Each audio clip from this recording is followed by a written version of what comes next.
चलिए तो अब देखते हैं किस तरह के इंस्ट्रूमेंट्स को यूज करके हम एंगल ऑफ एलिवेशन और एंगल ऑफ डिप्रेशन मेजर करते हैं। So we gonna study is instruments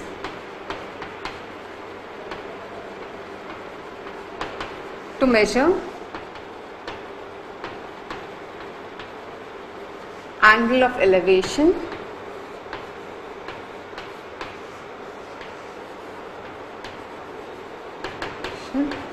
and depression. Perfect. And the first instrument that we are going to study is theodolite.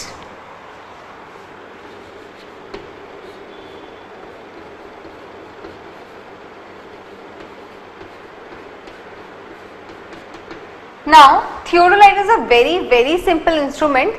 इसमें क्या होता है, theodolite basically consists of a wooden block, ठीक है।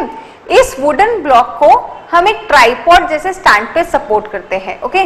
3 पैरों वाले स्टैंड पे भी support this wooden block, okay. और इस वुडन ब्लॉक के ऊपर एक टेलीस्कोप माउंटेड होता है। So understand what the situation is like, कुछ इस तरीके की है। We have a wooden block and what is this wooden block, it is supported by 3 stands, okay. This wooden block is supported by 3 stands, okay. अब इस wooden block के ऊपर एक टेलीस्कोप माउंटेड होता है कुछ इस तरीके से, ओके। नाउ इनिशियली क्या करते हैं, हम इस वुडन ब्लॉक को, तीनों स्टैंड को इस तरीके से अरेंज करते हैं कि हमारा वुडन ब्लॉक जो है वो परफेक्टली हॉरिजॉन्टल हो, बिल्कुल ही हॉरिजॉन्टल के पैरेलली हो। So initially the situation is something like the wooden block is completely horizontal, it is parallel to the horizontal, और इसके ऊपर रखा जो टेलीस्कोप है वो भी बिल्कुल ही हॉरिजॉन्टल के पैरेलल होता है, ठीक है। अब क्या करते हैं, फॉर एग्जाम्पल मुझे किसी पॉइंट P को ऑब्जर्व करना है। सिचुएशन समझिए कुछ ऐसी, लेट अस से ये है हमारा हॉरिजॉन्टल लेवल, ठीक है। यहाँ पर ये जो O है ये है हमारा थियोडोलाइट, ठीक है। और हमें इस पॉइंट P को ऑब्जर्व करना है। सो इनिशियली जो हमारा टेलीस्कोप होता है थियोडोलाइट का, वो इस तरीके से हॉरिजॉन्टल के पैरेलल होता है, ठीक है। ये जो एरो है इसकी हेल्प से मैं हमारे थियोडोलाइट के जो टेलीस्कोप है उसका डायरेक्शन बता रही हूँ, okay. So initially our theodolite's telescope is completely parallel to the horizontal. Now slowly and gradually what we do is we start raising this telescope. हम धीरे धीरे इस टेलीस्कोप को ऊपर की तरफ करने जाते हैं till the point we can see our point P, okay? हम टेलीस्कोप से एक तरफ से हम हमारी आंखें लगाते हैं और उसे इस तरीके से ऊपर करते जाते हैं और दूसरी तरफ हम ऑब्जेक्ट को ऑब्जर्व करते हैं। थोड़ा ऊपर उठाया, ऑब्जेक्ट नहीं दिखा, फिर थोड़ा ऊपर दिखाया, फिर ऑब्जेक्ट नहीं दिखा, फिर थोड़ा ऊपर दिखाया, फिर ऑब्जेक्ट नहीं दिखा। अल्टीमेटली रीच अ पॉइंट कि मुझे जस्ट हमारा ऑब्जेक्ट दिखा, okay. The moment I see my object, मेरी थियोडोलाइट की पोजिशन कुछ ऐसी होगी, समझिए।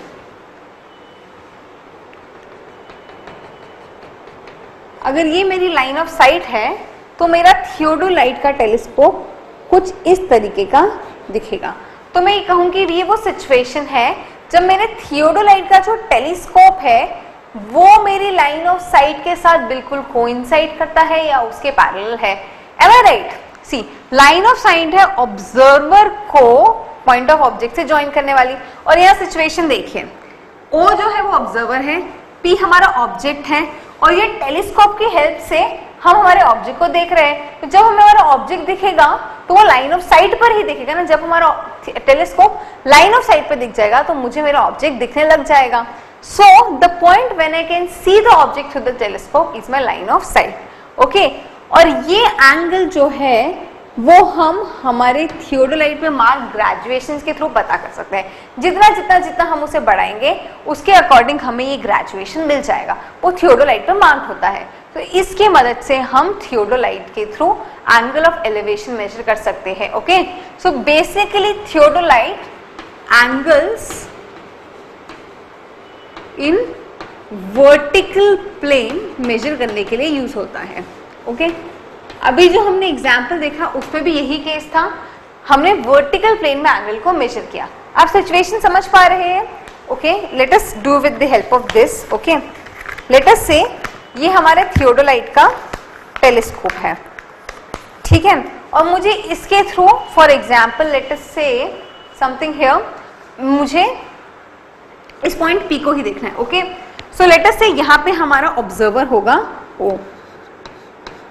अब वो ऑब्जर्वर क्या करेगा, इनिशियली थियोडोलाइट के टेलीस्कोप को ऐसे रखेगा और यहाँ से आंखें रखेगा और यहाँ से ऑब्जेक्ट को दिखेगा. अब वो धीरे धीरे धीरे उसको ऑब्जेक्ट नहीं दिख रहा तो वो इसको ऊपर करता जाएगा, ऊपर करता जाएगा, ऊपर करता जाएगा, ऊपर, और इनिशियली एक सिचुएशन आएगी जब उसे इस टेलीस्कोप से हमारा ऑब्जेक्ट दिखने लगेगा. और ये सिचुएशन कब होगी, जब ये जो टेलीस्कोप है ये हमारी लाइन ऑफ साइट के कोइंसाइड करेगा. The moment this telescope coincides with my line of site, my observer can see the object. और इसी पॉइंट पे हम ग्रेजुएशंस के थ्रू देख लेंगे कि हमने कितना एंगल रोटेट किया और ये एंगल ही हमारा एंगल ऑफ एलिवेशन होगा. समझ में आया?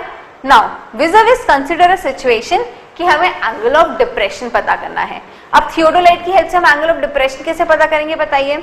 Now what we will do is, हम हमारे टेलीस्कोप को यहां पॉइंट करेंगे पी पर, ठीक है.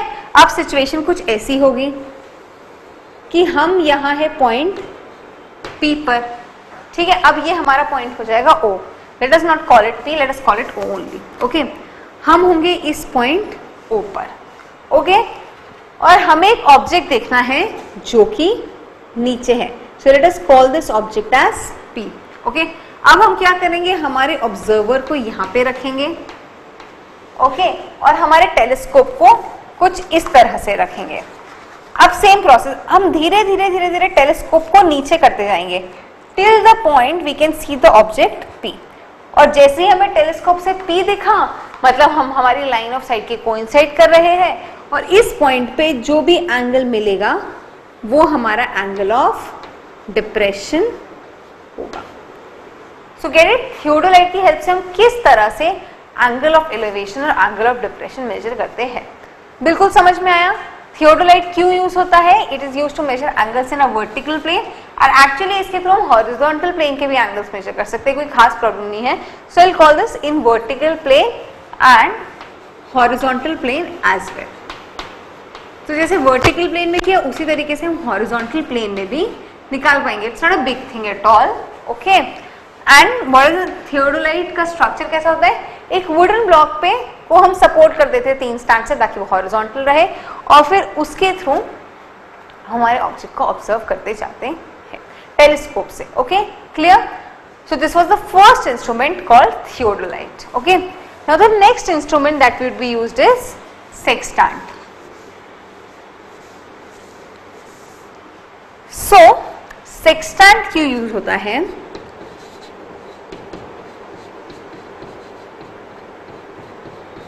it is used to measure angle subtended by 2 points at one point. So it is used to measure angle subtended by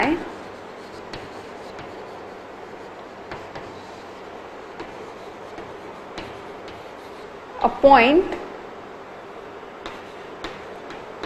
let us say D and E. So it is used to measure angles subtended by points, let us say D and E at a point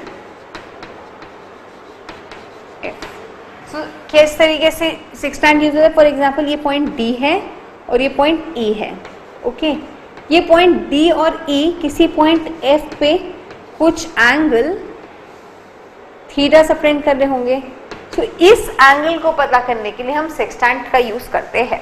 normal angle of elevation और angle of depression तो हम theodolite के through बहुत आसानी और बहुत accurately निकाल सकते हैं. बट अगर हम हमारे पास 2 पॉइंट्स और वो किसी तीसरे पॉइंट पे क्या एंगल सबटेंड कर रहे हैं, तो उस कॉन्सेप्ट को मेजर करने के लिए हम सेक्सटेंट का यूज करते हैं. ट्रू. सो आपको दोनों इंस्ट्रूमेंट समझ में आए, what is a theodolite and what is a sextant. Theodolite जो है वो हॉरिजॉन्टल या वर्टिकल प्लेन्स में एंगल यूज करने के लिए मेजर होता है. इसके थ्रू हम एंगल ऑफ एलिवेशन और एंगल ऑफ डिप्रेशन निकाल देते हैं. और सेक्सटेंट है जो वो किसी दो पॉइंट्स ने किसी थर्ड पॉइंट पे क्या एंगल सबटेंड किया उसको पता करने के लिए यूज होता है। क्लियर है बिल्कुल कॉन्सेप्ट, एकदम क्लियर। सो अब कुछ इलस्ट्रेशन सॉल्व कर लेते इसी हाइट्स एंड डिस्टेंस के कॉन्सेप्ट पे। तो measure heights and distance concept for this only, इससे अगर थियोरेटिकल डिस्कशन करने के लिए इस टॉपिक में नहीं, it's a very limited topic with very limited theory. Basically जो भी हमने पढ़ा है उसी के कॉन्सेप्ट्स वो हम जस्ट अप्लाई कर रहे हैं। So let us see some illustrations today and tomorrow we will start our sheet discussion, क्योंकि इस टॉपिक को हम इसीलिए एप्लीकेशंस ऑफ ट्रिग्नोमेट्री बोल रहे हैं। तो जो भी कुछ पढ़ा है उन्हीं कॉन्सेप्ट्स को यूज करेंगे। सो कल से हम शीट डिस्कशन स्टार्ट करेंगे और इसी टॉपिक्स पे कुछ अच्छे क्वेश्चन सॉल्व करेंगे। Okay, so let us see some illustrations today. I how suppose everyone has noted this down, can I erase the blackboard? Perfect. चलिए अब कुछ सिंपल इलस्ट्रेशंस के थ्रू इस कॉन्सेप्ट को और क्लियरली समझते हैं। सो फर्स्ट इलस्ट्रेशन देखें। So we have a situation. The situation says a man wishes to find the height of a church spire which stands on a horizontal plane. At a point on this plane, he finds the angle of elevation of the top of the spire to be 45 degree. मैं वापस से पढ़ती हूँ। A man wishes to find the height of a church spire which stands on a horizontal plane. At a point on this plane, he finds the angle of elevation of the top of the spire to be 45 degrees. On walking 30 meters towards the tower, he finds the corresponding angle of elevation to be 60 degrees. Deduce the height of the tower and also its original distance from the foot of spire. Okay? So question समझिए। Situation समझिए। एक इंसान को एक church spire की height पता करनी है। Okay, so let us say this is the person over here and this is my church spire. Okay, let us say our church spire is AB height. Okay, अब that person at a point on this plane he finds, for example person is that point P1 here. At this point he finds the angle of elevation of the church of the top spire to be 45 degrees. तो यहाँ से उससे angle of elevation जो मिला वो था 45 degrees. Now what does this person do? It walks 30 meters towards the tower. Okay, so he walks to a point P2 such that this distance is 30 meters now. Okay, and on walking 30 meters towards the spire, he finds the corresponding angle of elevation to be 60 degrees. Okay, so now this angle of elevation for this point P2 is 60 degrees.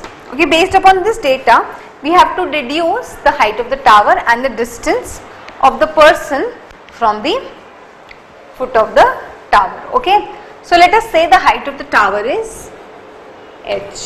Okay, and let us assume that this distance over here is small d.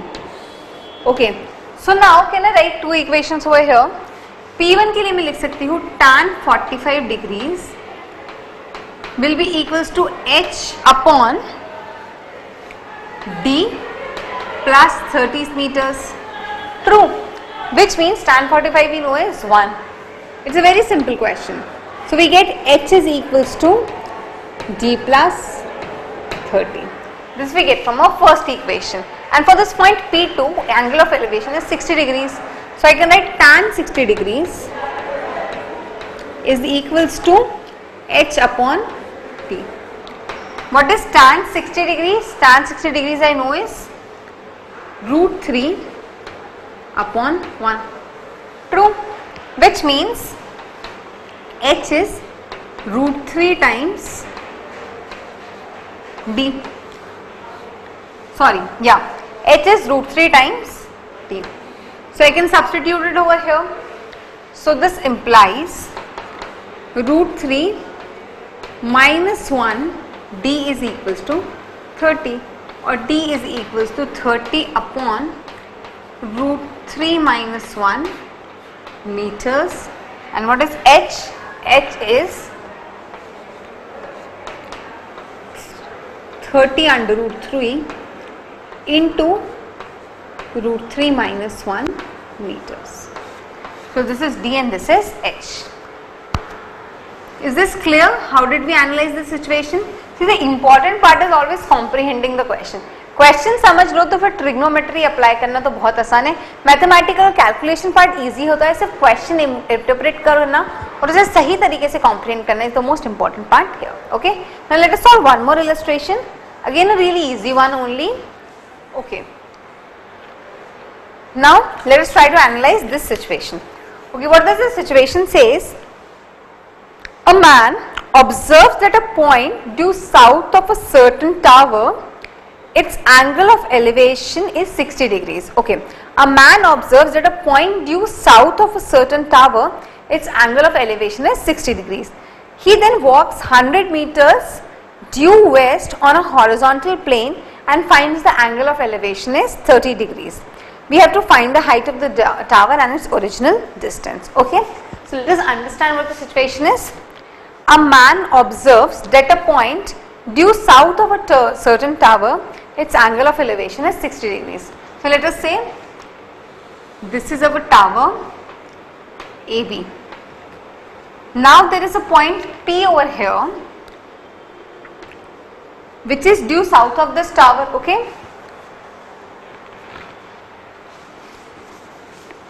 so we have a point P here which is due south of this tower, and at this point the angle of elevation is 60 degrees. Okay,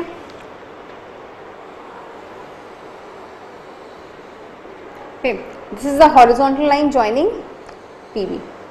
Okay, this is AP is our line of sight and PB is the horizontal line. Okay, so the line joining line of sight to the horizontal is okay, sorry, the angle between the line of sight and the line joining the and the horizontal is angle of elevation. Angle between line of sight and the horizontal is angle of elevation, and which in this case is given to be 60 degrees.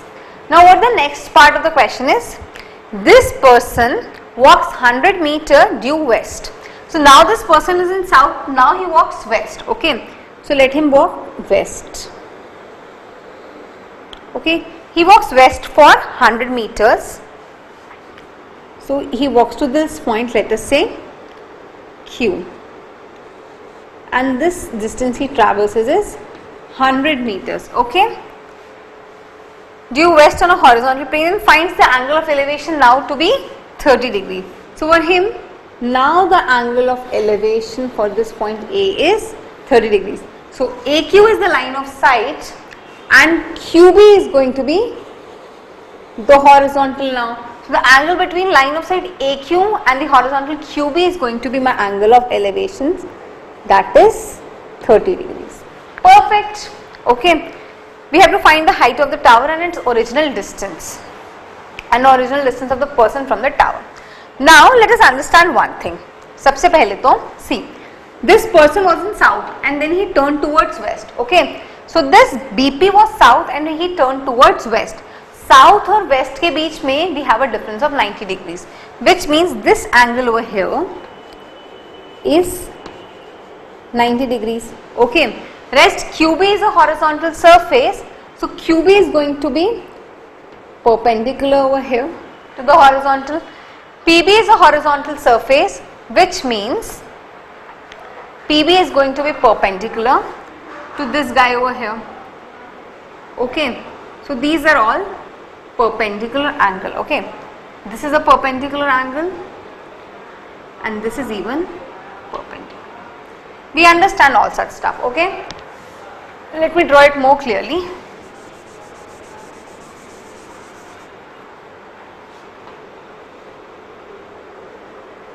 Okay, so QB is horizontal and AB is vertical. So this angle over here is 90 degrees. Now AB is horizontal and AB is vertical and PB is horizontal. So this angle over here is even 90 degrees. One more thing we should understand is these three triangles over here.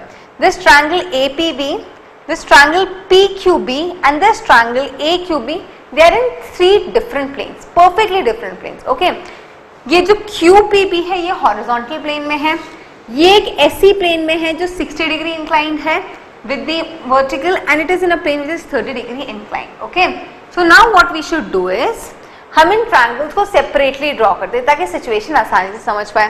तो सबसे पहले draw करते हैं triangle A B Q को। Okay, so let us say this is my triangle A B Q, A B Q. Okay, this angle is 30 degrees. Perfect. Now let us draw a triangle APB. Okay, so let us draw a triangle APB. क्योंकि ये तीनों triangles अलग अलग plane में थे तो समझने में मुसीबत हो रही थी। So let us draw them one by one. So this is my triangle ABP, and we know this angle is 60 degrees. Last, let us draw this triangle QPB. Okay, QPB, QP,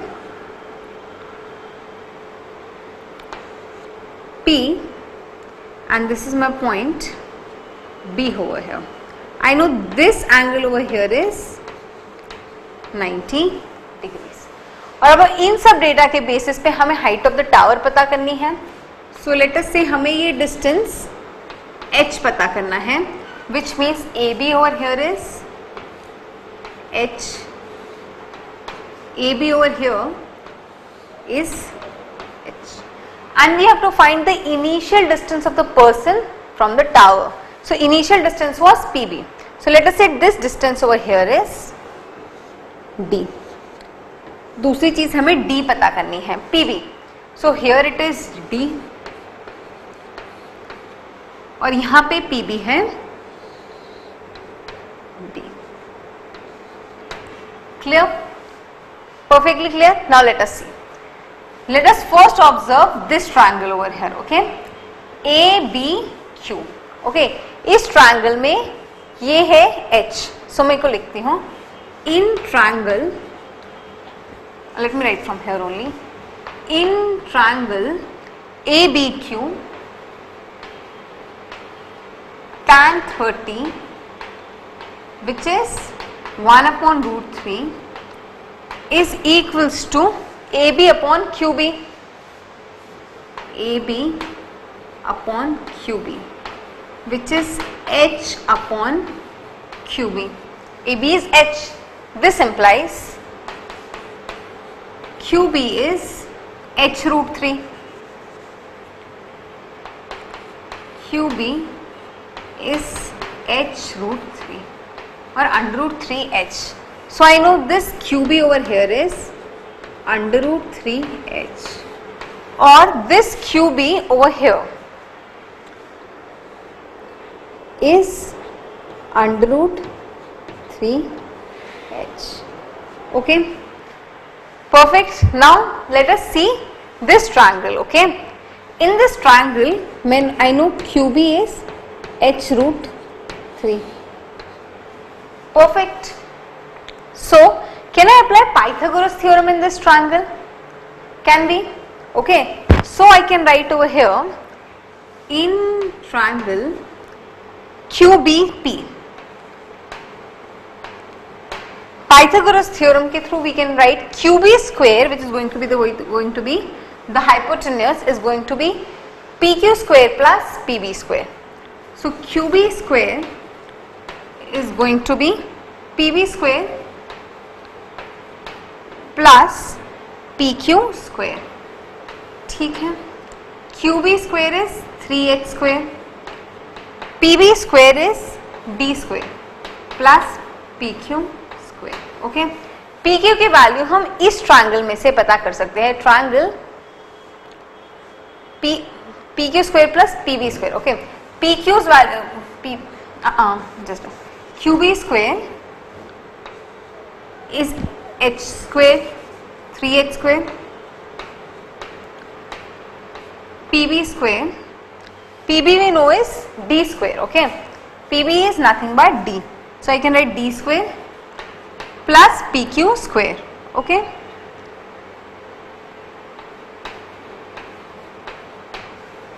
perfect. Clear? Is that clear perfectly? देखिए, इस triangle में से हमने QB की value निकाल दी थी. Okay, PQ की वैल्यू हमें ऑलरेडी दी है, क्या है 100, this is has been already given, okay. So मैं यहाँ पे लिख सकती हूँ PQ की जगह 100, so I get 3h square equals to d square plus 100 square. So we got a relation between H and D, okay. अब H और D में एक और रिलेशन निकालेंगे, वो कहाँ से, इस ट्रायंगल में से APB। ये ट्रायंगल देखिए APB, in triangle APB, okay, tan 60 which is √3 is H upon D, which implies H is √3D, ठीक है। H क्या है, इट इज √3D, तो H की जगह मैं लिखूंगी √3D, so 3 into √3D square is D square plus 100 square, true, which means 9D square minus D square is 100 square, perfect, or I can write 8D square is 100 square. Am I correct till this point? Am I perfectly clear this till point? Which means what would be D square? D square would be what? जल्दी से बता दीजिए, it would be 50 into 25, okay, 1250. So I'll write this way directly. It would be 1250, which means D is going to be √1250 and H is going to be √3 into 1250 into √1250. Clear है किस तरीके से question solve किया?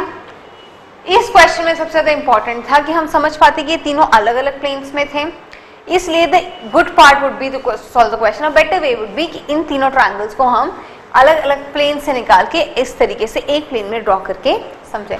या हम चाहते तो directly यहाँ भी समझ पाते, हम यहाँ से डायरेक्टली लिख सकते थे that AB upon QB would be tan 30 degrees. यहाँ से हम QB की वैल्यू निकालते, फिर हम राइट लिख सकते थे QB square would have been D square plus 100, this value would here is 100, okay। और फिर हम इस ट्रायंगल ABP में लिख पाते tan 60 would be H upon, clear है? इजी क्वेश्चन था, समझ में आया? जिस the only interesting part was कि जब उन्होंने लिखा था कि पहले वो साउथ में था और फिर वेस्ट में टर्न किया, तो हम ये बात समझते कि साउथ से वेस्ट में पर्सन जब भी जाता तो वो 90 डिग्री का टर्न लेता।